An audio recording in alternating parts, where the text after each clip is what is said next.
அஸ்ஸலாமு அலைக்கும் வரஹ்மத்துல்லாஹி வபரகாத்துஹு. முழு பயானையும் கேளுங்கள், பயனடையுங்கள். மற்றவர்களுக்கும் இதை ஷேர் பண்ணுங்கள்.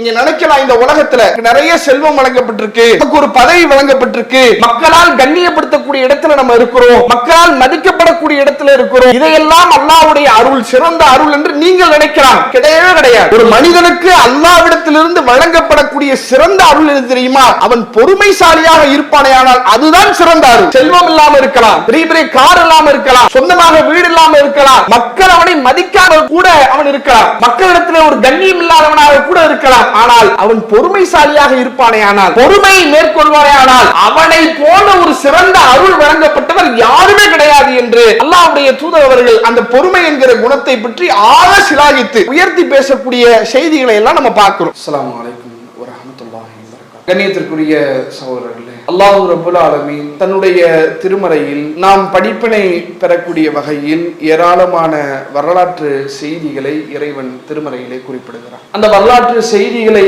நாம் உன்னிப்பாக கவனிப்போமையானால் வெறுமனே அன்றைய காலகட்டத்திலே நடந்த நிகழ்வுகளை மாத்திரம் இறைவன் சொல்லாமல், ஒரு நபி இருக்கிறார், அவர் அந்த சமுதாயத்திற்கு பிரச்சாரம் செய்கிறார். பிரச்சாரம் செய்யக்கூடிய நேரத்தில் அந்த மக்களால் அவர் எத்தனை பெரும் சிக்கல்களையும் சிரமங்களையும் சந்தித்தார் என்று அன்றைய காலகட்டத்தில் நடந்த நிகழ்வுகளை மாத்திரம் இறைவன் குறிப்பிடாமல், அன்றைய காலகட்டத்தில் வாழ்ந்த நபிமார்கள், நபிமார்களுக்கு உதவி செய்தவர்கள், அல்லாஹ்வுடைய அன்பை பெற்றவர்கள், அவர்கள் தங்களுடைய வாழ்க்கையில் எத்தனை பெரும் நற்பண்புகளை ஏற்றிருந்தார்கள், அவர்களுடைய குணங்கள் எப்படிப்பட்ட குணங்கள் இருந்தது என்று அவர்களுடைய குணங்கள் பற்றிய செய்திகளையும் இறைவன் தன்னுடைய திருமறையிலே மிக அற்புதமாக சொல்லி காட்டுகிறார். ஒரு இடத்துல இறைவன் பேசுகிறார், வதுகுரு ஃபில் கிதாபி இப்ராஹிம், இந்த வேதத்திலே இப்ராஹிமை பற்றி நீங்கள் நினைத்து பாருங்கள், இன்னஹு கான சித்தீக்கன் நபியா, அவர் உண்மையாளராகவும் இறை தூதராகவும் இருந்தார் என்று இப்ராஹிம் நபியை பற்றி சொல்லும்போது அவர் ஒரு நபிதான். வெறுமனே நபி என்று மாத்திரம் சொல்லாமல் அவரிடத்தில் இருந்த நற்பண்பை இறைவன் என்ன செய்கிறான், அந்த இடத்திலே கோடிட்டு காட்டுகிறான். அதே போல அந்த வசனத்தினுடைய தொடர்ச்சியில இறைவன் பேசுகிறான், வதுகுரு ஃபில் கிதாபி இஸ்மாயில், இந்த வேதத்திலே இஸ்மாயிலை பற்றி நீங்கள் நினைத்து பாருங்கள், இன்னஹு கான சாதிக்கல் வாதி வகான ரசூலன் நபியா, இஸ்மாயில் என்ற அவர் வாக்குறுதிகளை உண்மைப்படுத்தக்கூடியவராகவும் நபியாகவும் ரசூலாகவும் இருந்தார் என்று இஸ்மாயில் நபியினுடைய குணத்தை பற்றியும் அந்த இடத்துல இறைவன் சிலாகித்து பேசுகிறார். அதே போல நபிகள் நாயகம் ஸல்லல்லாஹு அலைஹி வஸல்லம் அன்னவர்களை பற்றி திருமறை குர்ஆனிலே ஏராளமான செய்திகளை இறைவன் சொல்லி இருந்தாலும் அதில் நபிகளாருடைய குணத்தை பற்றி, நற்பண்பை பற்றி கோடிட்டு காட்டக்கூடிய பல்வேறு விதமான வசனங்களை இறைவன் திருமறை குர்ஆனிலே அருளி இருக்கிறார். ஒரு இடத்துல இறைவன் பேசுகிறான், ஃபபிம ரஹ்மத்தி மினல்லாஹி லின்த லஹும், இறைவனுடைய மிகப்பெரிய கருணையின் காரணமாக அவர்களிடத்திலே, அன்றைய காலகட்டத்தில் வாழ்ந்த மக்களிடத்தில் நபியே நீங்கள் மென்மையாக நடந்து கொள்கிறீர்கள். வலவு குந்த ஃபல்லல் கலீலல் கல்ப் லன்ஃபல்லு மின் ஹவுலி, ஒருவேளை நீங்கள் மாத்திரம் கடினம் உள்ள கொண்டவராக கடுகடுப்பானவராக இருந்திருப்பீர்களே, ஆனால் உம்மை விட்டு அவர்கள் என்றைக்கோ விரண்டோடி இருப்பார்கள். ஆனால் உங்களிடத்தில் அந்த குணம் இல்லை, ரொம்ப மென்மையாக நளினமாக அந்த மக்களுக்கு நன்மை நாடக்கூடிய வகையிலே உங்களுடைய குணம் அமைந்திருக்கிறது என்று நபிகளாருடைய நற்பண்பை இறைவன் அந்த இடத்திலே கோடிட்டு காட்டக்கூடிய காட்சியை பார்க்கிறோம். இப்படி இது போன்ற திருமறை குர்ஆனிலே சொல்லப்படக்கூடிய ஏராளமான நபிமார்களுடைய வரலாற்று செய்தியாக இருந்தாலும், நல்லடியார்களுடைய வரலாற்று செய்தியாக இருந்தாலும், அல்லாஹ்வுடைய அன்பையும் நேசத்தையும் பெற்ற மக்களுடைய வரலாற்று செய்திகளாக இருந்தாலும், அதில் இறைவன் திரும்ப திரும்ப திரும்ப அந்த மக்கள் அவர்களுடைய வாழ்க்கையில நடந்த நிகழ்வோடு சேர்த்து அவர்களுடைய நற்பண்புகளை பற்றி, நற்குணங்களை பற்றி இறைவன் ஏராளமான வரலாற்று செய்திகளை நமக்கு சொல்லி காட்டுகிறார்.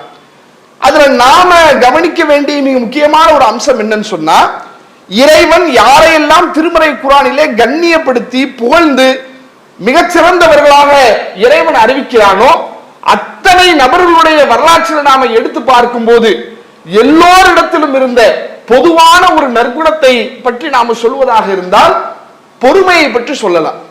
நபிமார்களாக இருந்தாலும், நல்லடியாக இருந்தாலும், அல்லாஹ்வுடைய அன்பை பெற்றவர்களாக இருந்தாலும் எல்லோரிடத்திலுமே இருந்த பொதுவான ஒரு குணம் பொறுமையாளர்களாக அவர்கள் இருந்திருக்கிறார்கள், பொறுமையை மேற்கொள்ளக்கூடியவர்களாக இருந்திருக்கிறார்கள். அதனால் அல்லாஹ்வுடைய அன்பையும் இறைவனுடைய நெருக்கத்தையும் அவர்கள் பெற்றிருக்கிறார்கள் என்ற செய்தியை நம்மால பார்க்க முடிகிறது. அதனால தான் இறைவன் தன்னுடைய திருமறையிலே பல இடங்களில் திரும்ப திரும்ப திரும்ப பல கோணங்களில் இந்த பொறுமை என்கிற விஷயத்தை பற்றி அல்லாஹ் பலகட்டமாக நம்மளுக்கு உபதேசம் செய்கிறார். ஒரு இடத்துல இறைவன் பேசுகிறான், யா அய்யுஹல்லதீன ஆமனு ஸ்பிரு சாபிரு வராபித்து வத்தகுல்லா லஅல்லகும் துஃப்லிஹூன். இறை விசுவாசிகளே, இறை நம்பிக்கையாளர்களே, பொறுமையோடு இருங்கள், பொறுமையிலே மற்றவரை நீங்கள் மிகைத்து விடுங்கள், உறுதியோடு நில்லுங்கள், அல்லாஹ்வை பயந்தால் நீங்கள் தான் வெற்றி பெறுவீர்கள் என்று. இந்த உலகத்திலே நீங்கள் வெற்றி பெற வேண்டுமேயானால் உங்களுடைய வெற்றியின் சூத்திரமே பொறுமைதான்.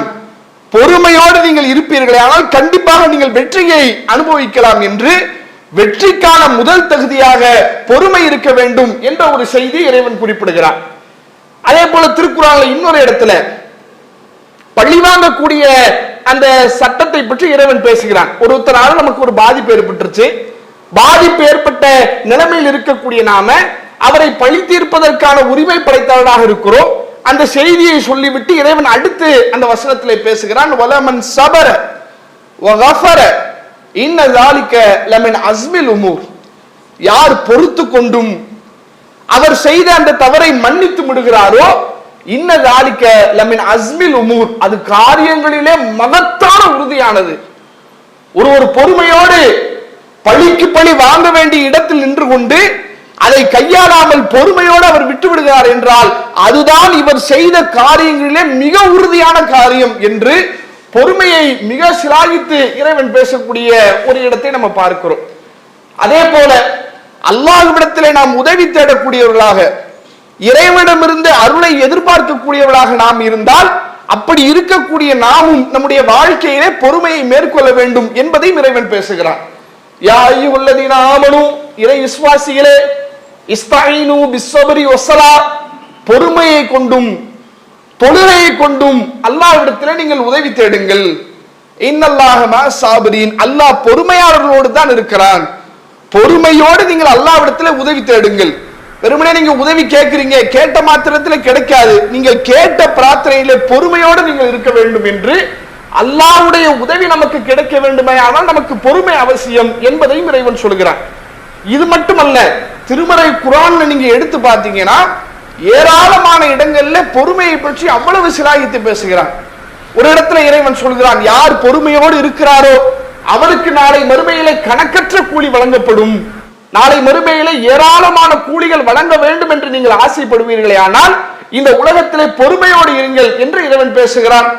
இன்னொரு இடத்துல, நாளை மறுமையிலே உங்களில் தியாகம் செய்தவர் யார், உங்களில் பொறுமையாளர்கள் யார் என்பதை அடையாளம் காட்டப்படாமல் நீங்கள் சுவனத்திலே நுழைந்து விடலாம் என்று நினைக்கிறீர்களா? இந்த உலகத்திலே கஷ்டத்தையும் துன்பத்தையும் சோதனையும் சகித்து கொண்டு பொறுமையோடு ஒருவர் வாழ்கிறார். அவரை அப்படியெல்லாம் சொர்க்கத்துல விட்டுற மாட்டேன், இவர் எத்தனை பெரும் பொறுமைசாலி என்பதை ஒட்டுமொத்த உலகத்திற்கு நான் அறிவிப்பேன், அவரை கண்ணியப்படுத்துவேன், அவரை நான் போலக்கூடிய ஒரு அந்தஸ்துல கொண்டு வந்து வைப்பேன். அப்படிப்பட்ட ஒரு நிலையை சந்திக்காமல் நீங்கள் யாரும் சுவனத்திற்கு சென்று விட முடியாது என்று பொறுமைசாலிகளை உயர்த்தி பேசுகிறான். இன்னொரு இடத்துல அல்லாஹ் சொல்கிறான், யார் பொறுமையாளர்களாக இருக்கிறார்களோ அவர்களுக்கு இந்த உலகத்தினுடைய தீர்ப்பும் நாளை மறுமையினுடைய தீர்ப்பும் சாதகமாக அமையும் என்று பேசுகிறான். இப்படி திருமறை குர்ஆனிலே பொறுமையை பற்றியும் பொறுமையாளர்களை பற்றியும் ஏராளமான செய்திகளை இறைவன் சிலாகித்து பேசக்கூடிய காட்சியை பார்க்கிறோம்.